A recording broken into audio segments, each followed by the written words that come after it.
this is Ira and welcome to Cooking with Ira. Today on our first episode, we're gonna make something really light and very relaxing. I call it a lazy pumpkin soup because it is winters and everyone does enjoy a nice lazy pumpkin soup when your life is really hectic. So you just need really simple ingredients. It would be a pumpkin.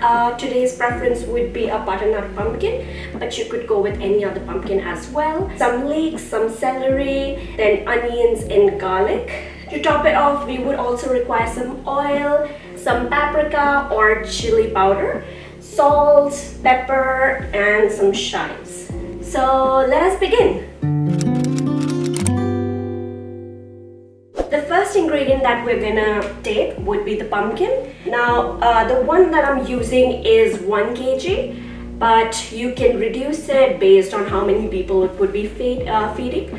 For me, it would be 4 to 6 people that I am targeting. So let's go ahead. We're just gonna chop it off. You don't have to make it really small pieces. It could be large as well, as we're gonna bake them in the oven.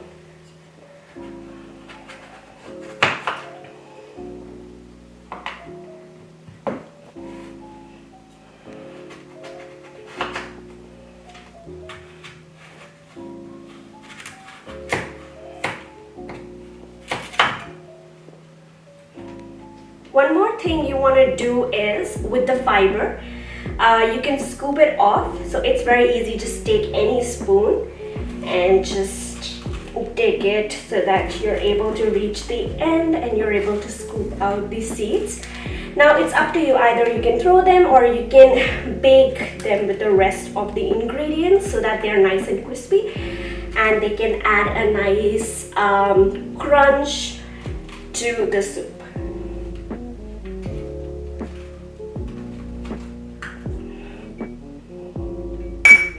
Now I'm just gonna keep them in the side so that we can use them later, and just cut this one up. So you want to cut the pumpkin into equal sizes so that it bakes nice and even, and I'm just gonna lay them on the baking tray. One other thing that you want to do is you need to set the oven for 180 degrees Celsius for a preheat. It would be a convection oven that I'm using. Again, I'm gonna slice the other parts.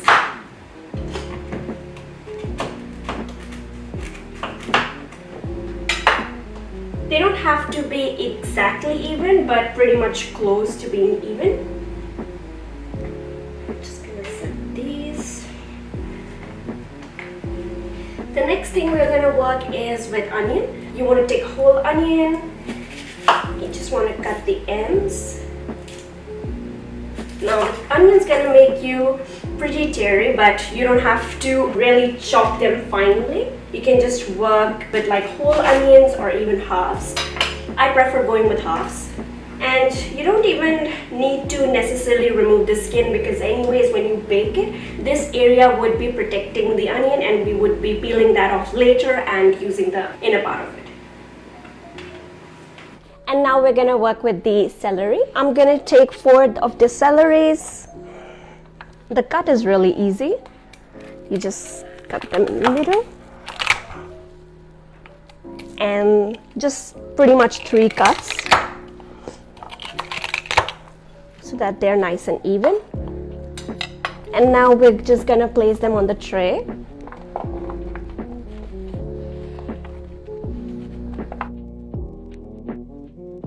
Now we're gonna go with the leek. I'm just gonna use the bottom portion of it. Make sure that you clean it before you do so. And then we can just place them on the tray.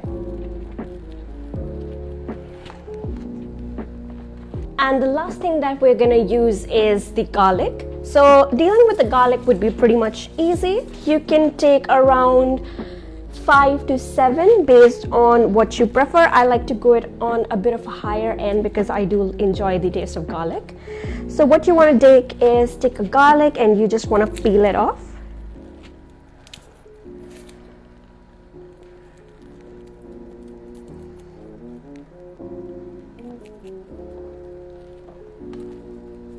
So once you have peeled all the garlic, you want to take baking sheet, a small size, just tear it off. And in order to keep them in the middle, I'm just gonna do a bit of an origami there. Just fold that into half and then fold that again into a square. When you open that, you can just put the garlic in the center like that. It would be even, and you know where the center is, it would be good. Now you can use the normal salt. What I do is I have a jar which is salt infused with a bit of a rosemary that I like to put in my soups or pasta. So you're just gonna sprinkle that some in. Some pepper and some oil.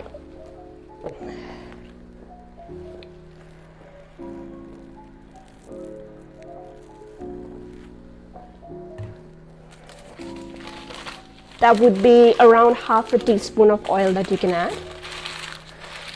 Just cover that up into a nice ball, as you can see, and you can just place it in the oven tray.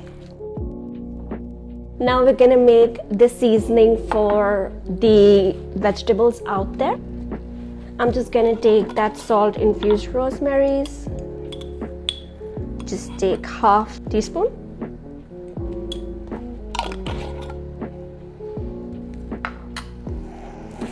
Some pepper,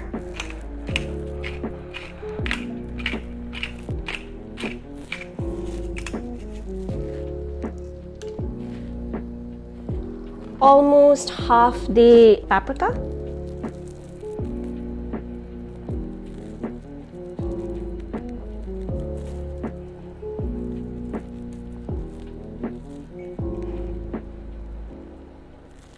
just mix that well. Once you get something like this, you can just add oil into the mixture.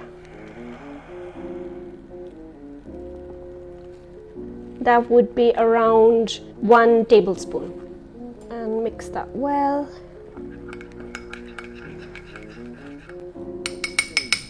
Let's start with brushing them on the top.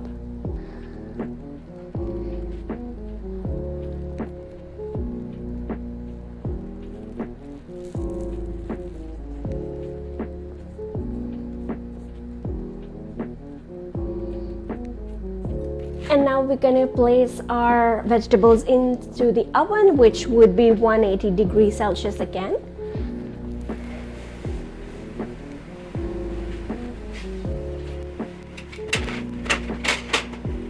So now there would be a waiting of 25 to 30 minutes. Till that time, if you like, you can relax, enjoy a book, and have fun.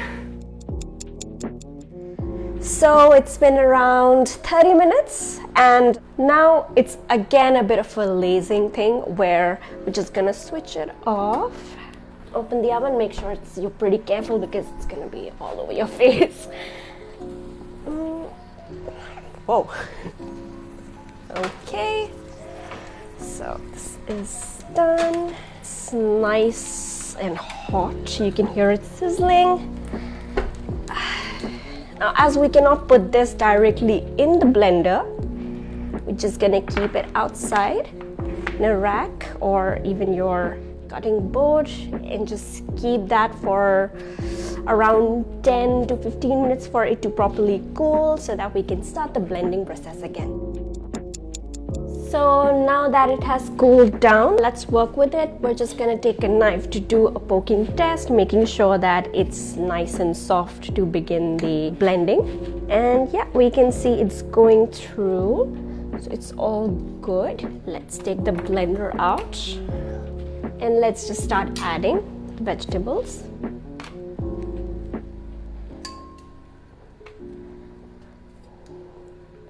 You can take the skin off, add that in.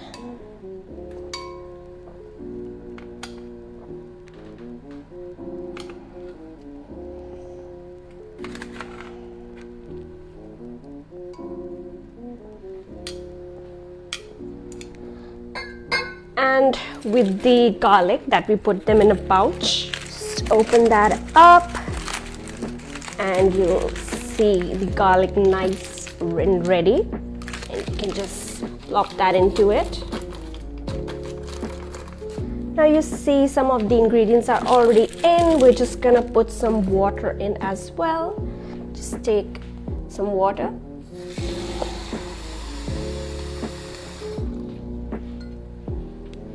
And just add that into the jar. Just some more. And once the water's in, we're just gonna blend it. As there are a lot of vegetables, it can take around 3 to 4 blendings, but it should be all good. So let's just start with the blending process.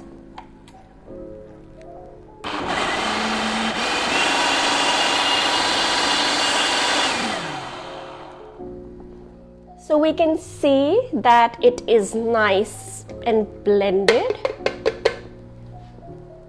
Now for this process, you can either use vegetable stock, chicken stock, or even water, just to add a bit of a flavoring. If you're a vegan or vegetarian, of course you want to go for a vegetable stock. I am just going with the water, just the basic.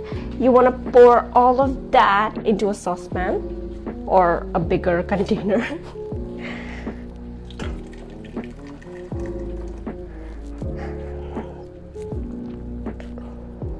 So now that we have got that in the pan, I am just gonna repeat the process again with the rest of the leftover ingredients.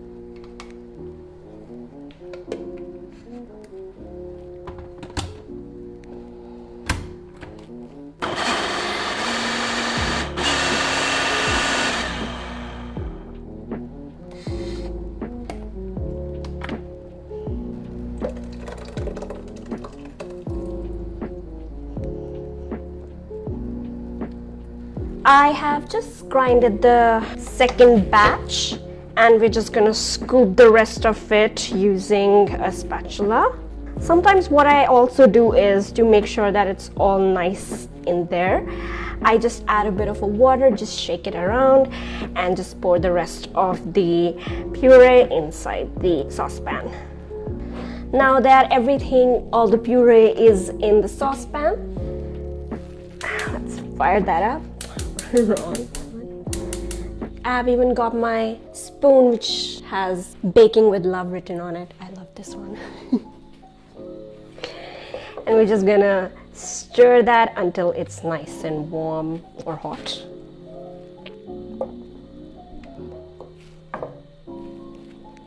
And we're just gonna cover that up for maybe 2-3 minutes so that it's nice and bubbling. While that's going, let's just chop our chives.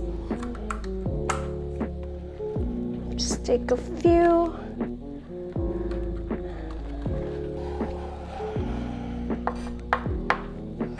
You don't need to cut and be precise about it. You can just do them roughly or as per your will.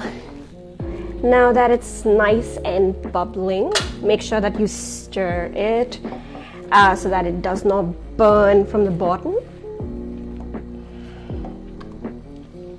Now what I do is, as it's a bit thick, you can either let it be or you can just make it a bit more smoother by adding vegetable stock, chicken stock, or water. If you have cubes, what you can do is, I've just heated some water, like very little. That would be half a cup if you want. Just take this chicken stock out, put that in the hot water, take a spoon and you want to stir that.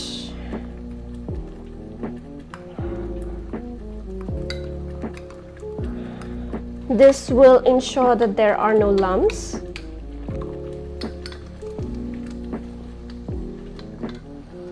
And also keep on stirring the soup. Make sure that it's on the lowest setting after that while you're working with the stock. Once it's nice and dissolved, you're just gonna add this part to the soup.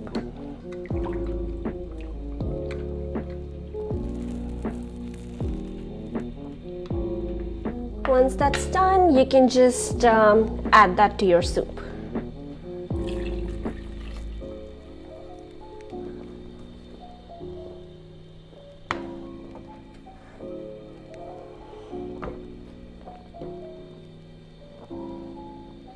I'm also gonna add the chives to the mixture.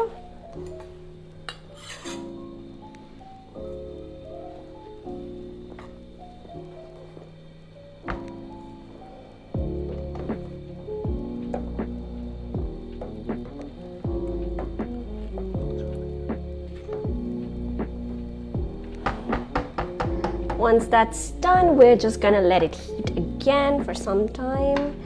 You would need to constantly monitor it, making sure that it does not burn at the bottom or just stick to the surface.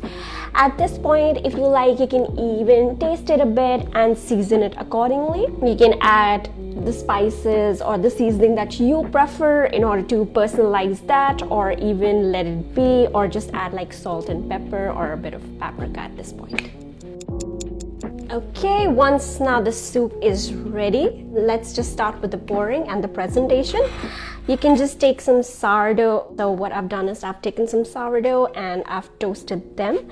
I've also cut some chives to put them on the top with the cream. If you want to keep it light, then you don't have to add a bit of a cream on top, but I do like to do so. So let's start with the pouring.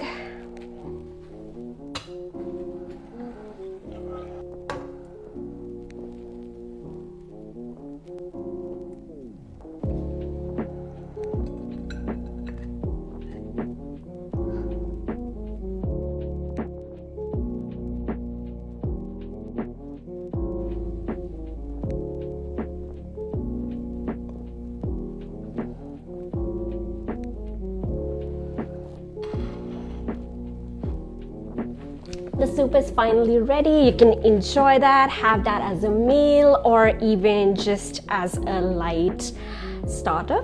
This is how it looks. I hope you enjoy the video. Thank you.